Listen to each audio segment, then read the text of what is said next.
सब तो पहले तो सारे आम भरावां का बहुत शुक्रिया, बड़ी मेहरबानी, क्योंकि आर्टिस्ट जो थोड़े तो इलावा कख नहीं है मेरे अज जो चेहरे साढ़े पहचाने जाते हैं पूरी दुनिया के लोग सानू प्यार करते हैं, वो बावजह मीडिया है, इस तो इलावा होर कोई नहीं है। ये मेरे अल्लाह की रहमत हैगी और थोड़े सारे की मुहब्बत हैगी। चल मेरा पुत पार्ट 2 जो 1 तुसीं देखिया ही हैगा, 2 50% उस तो उत्ते हैगा, अच्छा उस तो तेज़ हैगा। और ये कुछ चीज़ां क्योंकि असी खासकर साढ़े जो भरा इंडिया तो नहीं साढ़े आर्टिस्ट जो उन्होंने आर्टिस्टां वाला प्यार या मुहब्बत नहीं रही, हूँ फैमिली हो गई, बिल्कुल फैमिली हो गई। वो एक मतलब कि फिल्म तो हट के दी गल हैगी कि रिश्ते बन गए ने, तो रिश्ते मेरे रब ने बनाए ने इस फिल्म के जरिए, 1 के जरिए 2 के जरिए। तो जिहड़ियां थोड़ियां बहुतियां मतलब कि चेहरे प्यार तो हुंदा सी, लेकिन जब मिलाप हुंदा सी ना मिलना, वो मिलना इंदा होया कि बंदा सोच नहीं सकता। इस फिल्म के एक और बड़ा वड्डा मैसेज हैगा, थोड़ा पहले तुहानूं हसाया भी इस पहली फिल्म के इधर चल गया, तुहानूं रुआवांगे भी, क्योंकि कुछ ऐसे इशू ने जिहड़े बंदे नूं पता नहीं होंदे कि ये भी इंसान नाल हुंदे ने। कुछ बंदा लुका लैंदा है, मतलब जिस तरह बंदा हसदा रहिंदा ते अंदरों पता नहीं होंदा कि उहदे की हालात चल रहे हैं। इस पार्ट दे विच वो चीज़ भी दिखाई गई है।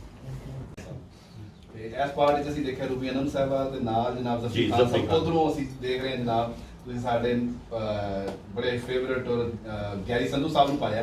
ਆਉਣ ਵਾਲੇ ਪਾਰਟ ਵਿੱਚ ਕਿਹੜੇ ਕਿਹੜੇ ਨਵੇਂ ਆਰਟਿਸਟ ਨੂੰ ਤੁਸੀਂ ਮੌਕਾ ਦੇ ਰਹੇ ਹੋ ਕਿ ਚੱਲ ਮੇਰਾ ਪੁੱਤ 3 ਦਾ ਹਿੱਸਾ ਬਣੇ? देखो जी, ये काम शुरू हो गया जी। हाँ जी, इसलिए चल मेरा पुत पार्ट 3 नहीं, मैं कहता कि इन्नी ऑफ द रिकॉर्ड इन्ने प्रोजेक्ट शुरू हो चुके हैं जिहदे पाकिस्तानी आर्टिस्ट और इंडियन आर्टिस्ट मिल के काम कर रहे हैं। तो ये इजाफा रूबी अनम जी ने बड़ा अच्छा करैक्टर किया है, जफरी खान ने तो तुहानूं पता है कि सुपरस्टार हैगा, तो उन्होंने अपने अंदाज में एक बड़ा अच्छा रोल प्ले किया है। तो होर भी आर्टिस्ट कास्ट हो चुके हैं, पाकिस्तान तो भी हो चुके हैं। तो हुण ये प्लान भी अब कन्फर्म हो चुका है कि पाकिस्तानी प्रोड्यूसर भी इस काम से इस प्लान कर रहे हैं कि असी भी उधरों आर्टिस्ट लिए एज ए कॉमेडियन स्टार सारे लिए असी भी एक मुश्तरका फिल्म शुरू करिए। अच्छा, दूसरा साढ़ा इस फिल्म का राइटर है ना, अगर तुसी उहदे नाल तुहाडी मुलाकात हो जाए, उहदे कुछ वीडियो ऐसे ने तुहाडे नाल शेयर हो जाण ना, ਉਹ ਸਾਨੂੰ ਲੱਗਾ ਕਾਗਲ ਜਿਹਾ ਭਾਈ ਫਿਲਮ ਲਿਖ ਮਤਲਬ ਅਸੀਂ ਸੀਨ ਕਰ ਰਹੇ ਹੁੰਦੇ ਨਾ, ਕੋਈ ਸੀਨ ਸੁਣਾ ਦਿੰਦਾ ਕਿ ਭਾਜੀ ਇਹ ਸੀਨ ਹੈਗਾ, ਦੱਸ ਦਿੰਦਾ ਭਾਜੀ ਇੱਥੋਂ ਕੀ ਕਰ ਲਈ। ਤੇ ਉਹ ਰਾਈਟਰ ਮੈਂ ਪਹਿਲਾ ਐਸਾ ਰਾਈਟਰ ਵੇਖਿਆ ਹੈਗਾ ਕਿ ਜਿਹੜੀ ਮੇਰੀ ਲਾਈਨ ਲਿਖਦਾ ਨਾ, तो मेरी एक्टिंग करके लिखता है। ਅਸੀਂ ਦੂਰ ਵੇਖਦੇ ਹਾਂ ਕਿ ਉੱਪਰ ਹੀ ਖਲੋਤਾ ਹੈ ਤੇ ਪਾਗਲ ਹੋਇਆ ਚਿਨੋਟੀ ਬਣਿਆ ਹੈ। ਉਹ ਮੇਰੀ ਲਾਈਨ ਲਿਖੀ ਹੈ ਨਾ, ਉਹ ਮੇਰੇ ਅੰਦਾਜ਼ ਦੇ ਵਿੱਚ ਲਿਖਦਾ ਹੈ।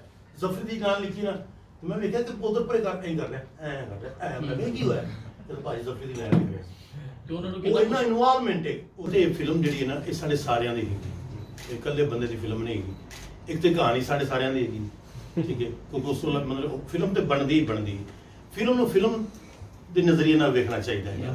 ਕੁਝ ਚੀਜ਼ਾਂ ਐਸੀਆਂ ਵੀ ਹੁੰਦੀਆਂ ਜਿਹੜੀਆਂ ਕਿਸੇ ਆਪਣੇ ਆਪਸ ਸਾਡੇ ਭੈਣਾਂ ਭਰਾਵਾਂ ਨੂੰ ਕੁਝ ਚੀਜ਼ ਲੱਗਦਾ ਕਿ ਖਬਰੇ ਅਸੀਂ ਥੱਲੇ ਨੂੰ ਆ ਰਹੇ ਹਾਂ ਤੇ ਇਹ ਕਿਤੇ ਉੱਤੇ ਨੂੰ ਜਾ ਰਹੇ ਨੇ, ਠੀਕ ਹੈ। ਅਸੀਂ ਇਹ ਜਿਹੜੀ ਫਿਲਮ ਕੀਤੀ ਹੈਗੀ, ਮਤਲਬ ਕਿ ਮੇਰੇ ਉਸਤਾਦ ਮਾਨਲਾ ਸਾਹਿਬ ਕਹਿੰਦੇ ਹੁੰਦੇ ਸਨ ਕਿ ਪਹਿਲਵਾਨ ਬਣਾਉਣੇ ਚਾਹੀਦੇ ਨੇ, ਢਾਣੇ ਨਹੀਂ ਚਾਹੀਦੇ। ਜਦੋਂ ਤੁਸੀਂ ਪਹਿਲਵਾਨ ਢਾਣ ਲੱਗ ਪਓਗੇ ਨਾ ਤਾਂ ਲੜਨਾ ਰਹਿ ਹੀ ਨਹੀਂ ਜਾਏਗਾ, ਠੀਕ ਹੈ।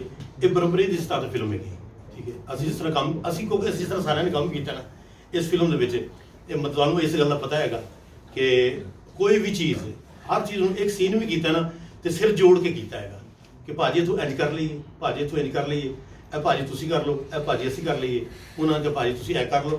मतलब सिर जोड़ के फिल्म बनती। जो प्यार मुहब्बत अंदरों तुहाडे होवे ना तो फिर चल मेरा पुत बनती तो पार्ट 2 बनता होंदा है।